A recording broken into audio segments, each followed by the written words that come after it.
9 ఏళ్లు విజయవంతంగా పరిపాలన పూర్తి చేసుకున్న తెలంగాణ 10వ ఏట అడుగు పెడుతున్న సందర్భంగా దశాబ్ది ఉత్సవాలకు సిద్ధమవుతుంది.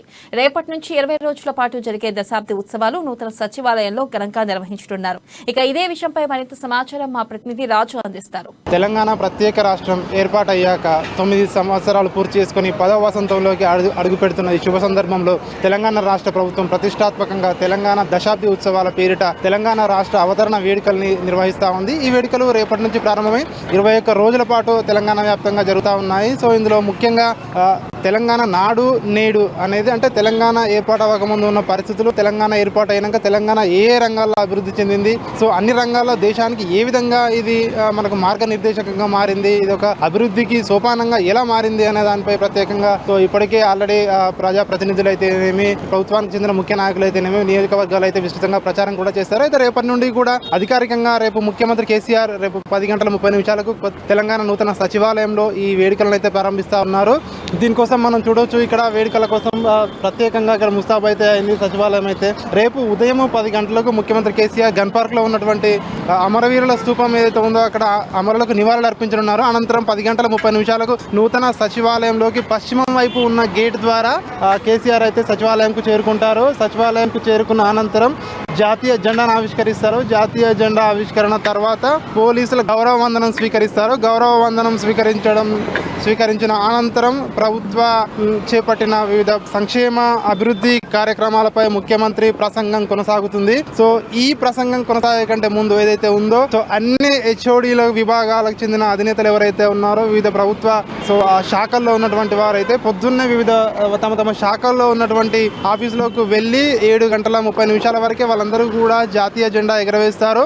జాతీయ జెండా ఎగరవేసిన తర్వాత ఉదయం 8 గంటలకల్లా ప్రతి ఒక్కరూ కూడా ఎవరికైతే ఆహ్వానాలు అందాయో వాళ్ళందరూ కూడా తమ సీట్లలో ఇక్కడ సచివాలయంకి వచ్చి ఆశీనులు అవ్వాలని చెప్పి ఇప్పటికే వాళ్ళకైతే ఉన్నతాధికారుల నుంచి అయితేనేమి, సిఎస్ శాంతి కుమార్ నుంచి అయితేనేమి ఆదేశాలు వెళ్ళడం జరిగింది. ఇంకొకటి ముఖ్య విషయం ఏంటంటే ఇక్కడ ట్రాఫిక్ డైవర్షన్ కూడా చేపట్టారు. ముఖ్యంగా రేపు ఇక్కడికి వచ్చే ఎవరైతే ప్రభుత్వ అధినేతలు ఉన్నారో వీళ్ళు కాకుండా ప్రభుత్వ విభాగాల్లో పనిచేసే ఉద్యోగస్తులు ఎవరైతే ఉన్నారో ఈ ఉద్యోగస్తులకు ప్రత్యేకంగా బస్సులు కూడా కేటాయించారు. సో వాళ్ళు ఆ బస్సులలోనే రానున్నారు. ఎందుకంటే ఇక్కడ ట్రాఫిక్ సమస్య ఉత్పన్నమవుతుందని చెప్పేసి వాళ్ళకి ప్రత్యేకంగా కొన్ని బస్సులు అయితే ఏర్పాటు చేయడం జరిగింది. ఆ బస్సులో వాళ్ళు ఇక్కడికి తీసుకురావడం జరుగుతుంది. సో ఇక్కడ ప్రోగ్రామ్ అయిపోయిన తర్వాత మళ్ళీ వాళ్ళను తిరిగి తమ గమ్యస్థానాల్లోకి వాళ్ళ ఆఫీసుల దగ్గర మళ్ళీ చేరవేయడం జరుగుతుంది. సో ఈ ప్రోగ్రామ్ లో ఇప్పటికే మనం చూసుకున్నట్టయితే సచివాలయం ముందు ఉన్న ఖాళీ ప్లేస్ ఏదైతే ఉందో ఇక్కడ పచ్చిక ప్లేస్ ఏదైతే ఉందో ఈ ప్లేస్ లో అయితే కొన్ని టెంట్లు అయితే ప్రత్యేకంగా డేరాల మాదిరిగా ఏర్పాటు చేశారు. సో ఒకవేళ వర్షం వచ్చినా లేదంటే ఎండ వేడి ఎక్కువగా ఉన్నా కూడా తట్టుకునే పరిస్థితులు ఉండాలి. సో ప్రోగ్రామ్ కి ఎలాంటి అంతరాయం కూడా కలగకుండా సో ఏర్పాట్లు అయితే చేస్తా ఉన్నారు. ఇక్కడ మనం చూడొచ్చు మొత్తానికైతే అన్ని ప్రభుత్వ శాఖలతో సమన్వయం అయితే ఇప్పటికే చేస్తా ఉన్నారు.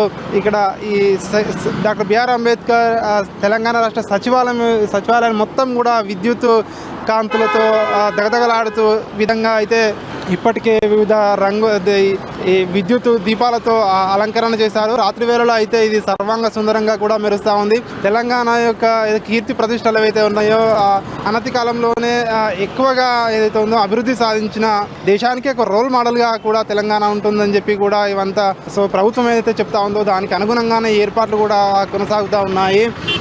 మొత్తానికైతే ప్రభుత్వం అయితే దీనికి సంబంధించి భారీ ఏర్పాట్లు అయితే చేసింది. ఈ ఏర్పాట్లని కూడా ప్రభుత్వ ప్రధాన కార్యదర్శి సిఎస్ శాంతి కుమారి కానీ వివిధ ప్రభుత్వాలకు చెందిన ప్రిన్సిపల్ సెక్రటరీ కానీ వాళ్ళందరితో సమన్వయం చేసుకుంటూ చేస్తూ ఉన్నారు.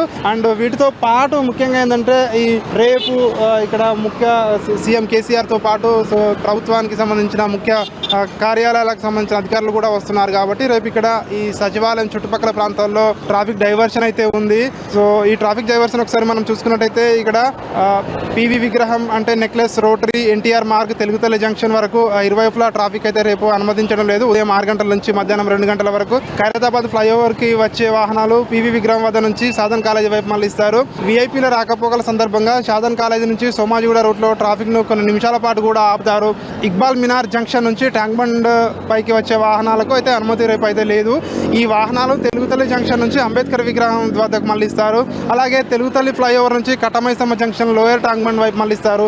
అయితే ఇప్పుడు కొన్ని ఆర్టీసీ బస్సులు కూడా అఫ్జల్గంజ్ నుంచి సికింద్రాబాద్ వైపు వెళ్లే బస్సులు ఏవైతే ఉన్నాయో వాటిని ట్యాంక్ బండ్ పై నుంచి కాకుండా తెలుగు తల్లి ఫ్లైఓవర్ నుంచి కట్టమైసమ్మ ఆలయం మీదుగా లోయర్ ట్యాంక్ బండ్ కవాడిగూడ మీదుగా సికింద్రాబాద్ కు వెళ్ళేటట్టుగా రూట్లు కూడా డైవర్షన్ అయితే చేస్తా ఉన్నారు. సో ట్యాంక్ బండ్ తెలుగు తల్లి జంక్షన్ మీదుగా ఎన్టీఆర్ మార్గ్ వచ్చే వాహనాలు కూడా రేపటికైతే అనుమతి అయితే లేదు. ఎవరైతే ఉన్నారో రేపు ప్రయాణాలు సాగించుకునే వాళ్ళు ప్రత్యామ్నాయ మార్గాలు చూసుకోవాలని చెప్పి కూడా ఇప్పటికే సర్కులర్ అయితే జారీ చేయడం జరిగింది. సో అలాగే మొత్తానికి ఈ వాహనాలు ఇప్పుడు ఎన్టీఆర్ మార్గ్ రూట్ లోకి అనుమతి లేదు కాబట్టి ఈ వాహనాలు ఇక్బాల్ మినార్ జంక్షన్ వైపు కూడా మళ్ళిస్తారు. బడా గణేష్ లేన్ వైపు నుంచి ఐమాక్స్ నెక్లెస్ రోడ్ రోటరీ నుంచి మింట్ కాంపౌండ్ వెళ్లే వాహనాలను రాజ్దూత్ లేన్ ఏదైతే ఉందో ఆ లేన్ లోకి మళ్ళిస్తారు.